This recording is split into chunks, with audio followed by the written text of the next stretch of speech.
Hello friend, good morning to all of you and welcome to YouTube channel Aarti study point पे आप लोग का स्वागत है। आज का जिस टॉपिक की बात करेंगे वो है वर्ड विचार स्वर व्यंजन। तो देखिए, फर्स्ट वाला भाग बना दिए हैं वर्ड विचार स्वर व्यंजन का। ये सेकंड है, जहाँ से शुरू है वो है वर्ड और विचार। तो देखिए, जानते हैं जो फर्स्ट और पहला टॉपिक जो है वो है वर्ड अथवा अक्षर के बारे में जानेंगे। वर्ड और अक्षर किसे कहते हैं? हम मुख से जिन ध्वनि का उच्चारण करते हैं उन्हें वर्ड अथवा अक्षर कहते हैं। जैसे कि हम किसी का नाम लेके किसी को बुलाते हैं तो वो किसी वर्ड या फिर अक्षर का प्रयोग करते हैं, तो उसे बोलते हैं वर्ड या अक्षर।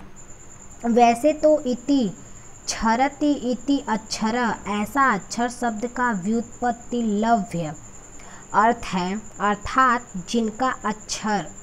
जिनका क्षरण या विनाश न हो वे क्या कहलाते हैं? अक्षर कहलाते हैं। जिनका क्षरण या फिर विनाश न हो वे अक्षर कहलाते हैं। जैसे एग्जाम्पल में यहाँ पे दिया है अ, ई, उ, क, ख, ग आदि वर्ड हैं, परंतु सामान्यतः वर्ड या अक्षर समानार्थिक समझे जाते हैं। वर्ड दो प्रकार के होते हैं। क्वेश्चन में पूछ सकता है कि वर्ड कितने प्रकार के होते हैं, तो वर्ड दो प्रकार के होते हैं। एक होता है स्वर, सेकंड होता है व्यंजन। तो देखिए, यहाँ पे जानते हैं स्वर और व्यंजन के बारे में। तो स्वर को हिंदी में अच भी बोला जाता है। यहाँ पे दिया है स्वर। स्वर का यहाँ पे संस्कृत में दे दिया है स्वयं राजयन्ते इति स्वराः। यहाँ पे हिंदी में इसका अनुवाद कर दिया है स्वर वे ध्वनियाँ हैं जिनके उच्चारण के लिए किन्हीं अन्य वर्ड की आवश्यकता नहीं होती है।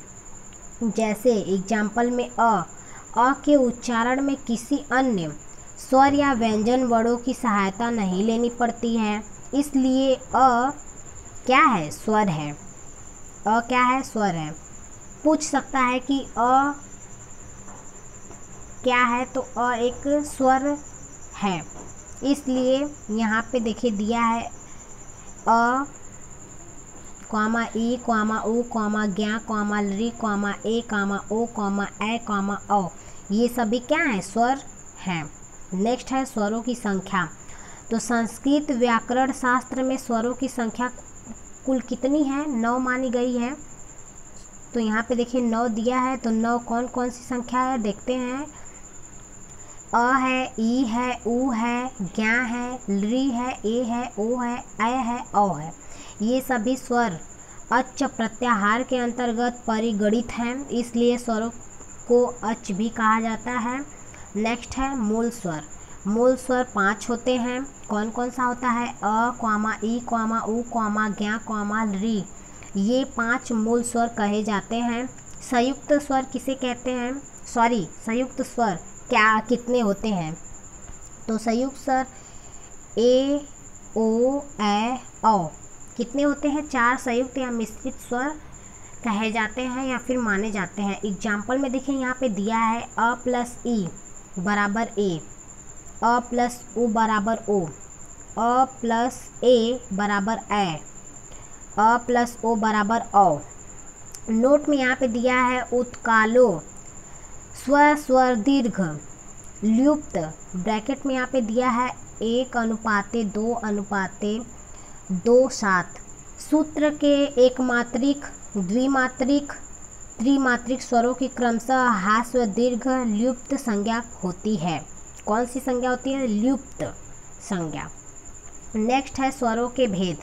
स्वरों के कुल 3 भेद होते हैं। एक होता है हास्य स्वर, दूसरा होता है दीर्घ स्वर, तीसरा होता है लुप्त स्वर। आइए जानते हैं तीनों भेद, जो 3 भेद हैं उनके बारे में। तो पहला है हास्य स्वर। हास्य स्वर के बारे में जानेंगे। जिन स्वरों के उच्चारण में एक मात्रा का समय लगता है उसे हास्य स्वर कहते हैं। एग्जाम्पल में यहाँ दिया है अ, ई, उ, ज्ञ, ऋ। ये सभी हास्य स्वर माने जाते हैं। नेक्स्ट है वो है दीर्घ स्वर। जिन स्वरों के उच्चारण में 2 मात्रा का समय लगे वे दीर्घ स्वर कहे जाते हैं। देखिए, आप लोग को बहुत ही आसान क्वेश्चन है। हास्य स्वर किसे कहते हैं? तो जिसमें एक मात्रा का समय लगता है उसे ह्रास स्वर कहते हैं। दीर्घ स्वर में जिसमें 2 मात्रा का समय लगे उसे दीर्घ स्वर कहते हैं। और लुप्त स्वर में इसमें 2 मात्रा से अधिक का समय लगता है तो इसे लुप्त स्वर कहते हैं। देखिए आप, बहुत ही आसान है। ह्रास स्वर, एक मात्रा का समय लगता है तो उसे ह्रास स्वर कहते हैं। दीर्घ स्वर, इसमें 2 मात्रा का समय लगे तो उसे दीर्घ स्वर कहते हैं। लुप्त स्वर, जिसमें 2 से अधिक मात्रा का प्रयोग होता है या फिर समय लगता है उसे लुप्त स्वर कहते हैं। तो इसका एग्जाम्पल दिया है, आप लोग को एग्जाम्पल देख लेना है। यहाँ पे देखिए ह्रास स्वर का एग्जाम्पल दिया है, यहाँ पे दीर्घ स्वर का एग्जाम्पल दिया है, तो आप लोग देख लेंगे। और यहाँ पे लुप्त स्वर है, तो यहाँ पे आप लोग को देखिए जानना है कि जिन स्वरों में उच्चारण में 2 मात्रा से अधिक, अभी आप लोग को हम बताए हैं कि 2 मात्रा से अधिक 3 मात्रा का समय लगे उसे लुप्त स्वर कहते हैं। लुप्त स्वरों की पहचान के लिए देखिए ये ई है, इसका चिन्ह है, इसे ई का प्रयोग करेंगे। नीचे देखिए एग्जाम्पल में दे दिया है यहाँ पे, तो इसका प्रयोग हम लोग करेंगे। नेक्स्ट है ओइम, यहाँ पे देखिए दे दिया है ओइम। यह स्वर त्रैमात्रिक है। कौन सा है? त्रैमात्रिक है, जिसका प्रयोग प्राय वेदों में होता है। यहाँ ओ लुप्त स्वर है। नीचे दिया है अ ई उ ज्ञा, प्रत्येक वर्ण के 18 भेद होते हैं फर्स्ट वाले में। सेकंड वाले में री ए ओ ए औ के 12 भेद होते हैं सेकंड में।